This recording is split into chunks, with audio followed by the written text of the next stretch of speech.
चुप रहने का महत्व। दुनिया की सबसे तेज छुरी हमारी जबान है और दुनिया के सबसे खतरनाक हथियार हमारे शब्द हैं, जो बिना किसी का खून बहाए लोगों को अंदर ही अंदर मार सकते हैं। हमारे शब्द हमारी ताकत हो सकते हैं, उसी के साथ यह हमारी सबसे बड़ी कमजोरी भी हो सकते हैं, अगर हमें नहीं पता कि कब, कहां और क्या और कितना बोलना है। यदि हम सही समय पर सही इरादे के साथ सही शब्दों का प्रयोग करते हैं तो यह हमें एक सफल व्यक्ति बनाता है, लेकिन अगर हम सही समय पर सही इरादे से सही शब्दों का इस्तेमाल नहीं करते तो यह हमारे जीवन को नर्क से बदतर बना सकता है। तो चलिए जानते हैं एक कहानी के माध्यम से चुप रहकर जीवन को कैसे बदला जा सकता है। जापान में एक बहुत ही प्रसिद्ध बौद्ध भिक्षु रहा करते थे। उनका नाम रिसाई था। रिसाई अकेले रहते थे। दुनिया के शोर शराबे से दूर जंगल में वो रहते थे और वह बड़े ही ध्यानी और प्रभु भक्त व्यक्ति थे, इसलिए वह पूरे जापान में बहुत प्रसिद्ध थे। एक दिन एक राजकुमार रिसाई के पास आया और बोला, हे प्रभु, मैं हमेशा थका हुआ, निराश और परेशान महसूस करता हूँ। मेरा मन बहुत अशांत रहता है, हालांकि मेरे पास सब कुछ है, दौलत, शोहरत, सुख सुविधाएं जो हर व्यक्ति चाहता है या पाने की चाहत करता है, लेकिन फिर भी मेरे अंदर इतनी अशांति और चिंता क्यों है। रिसाई ने उसकी बात बहुत ही ध्यान सुनी और कुछ सोचने के बाद कहा, तुम इस प्रश्न का उत्तर जानते हो, बस तुमने कभी इस प्रश्न को हल करने की कोशिश नहीं की है। रिसाई ने आगे कहा, मैं एक खोज करना चाहता हूँ, क्या तुम मेरा साथ उसमें दोगे। इस खोज के बाद तुम्हारे जीवन में किसी भी तरह की अशांति और चिंता नहीं रहेंगी। यह बात सुनकर राजकुमार बहुत खुश हुआ।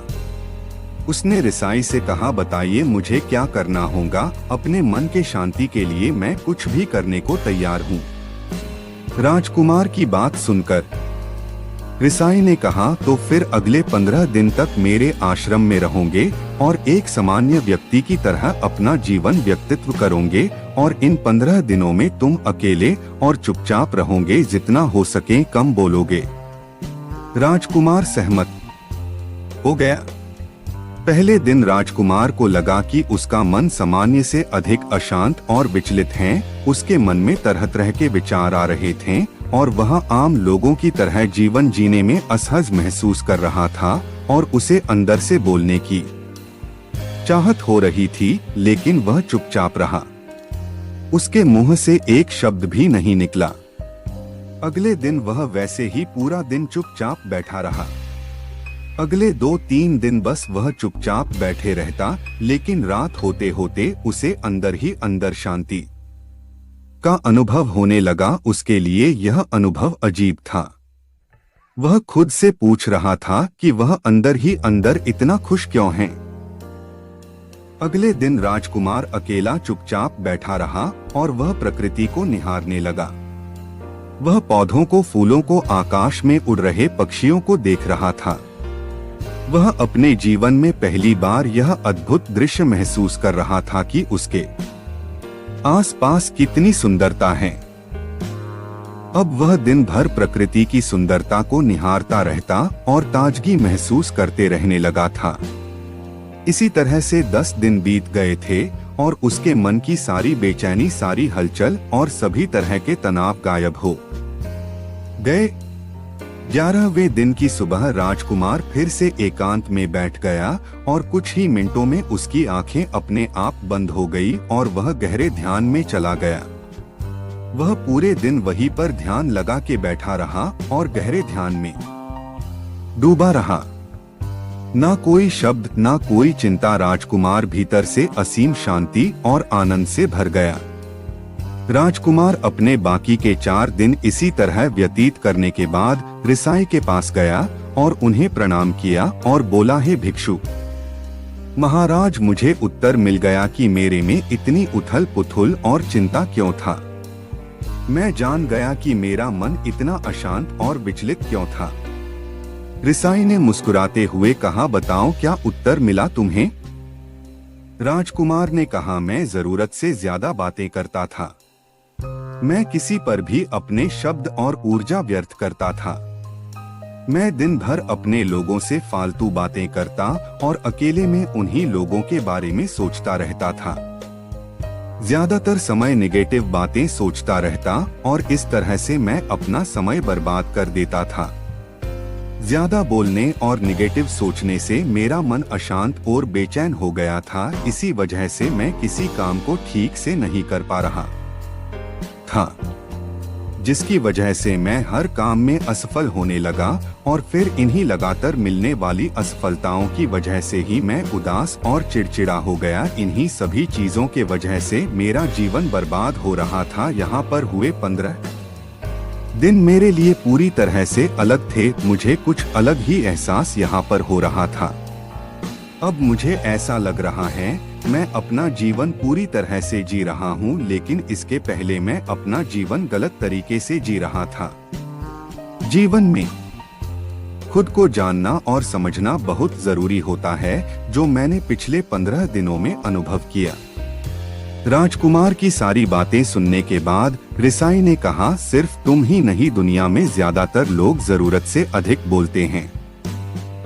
आज भी लोग ज्यादातर समय केवल दूसरों को नीचा दिखाने के लिए ही बर्बाद करते हैं।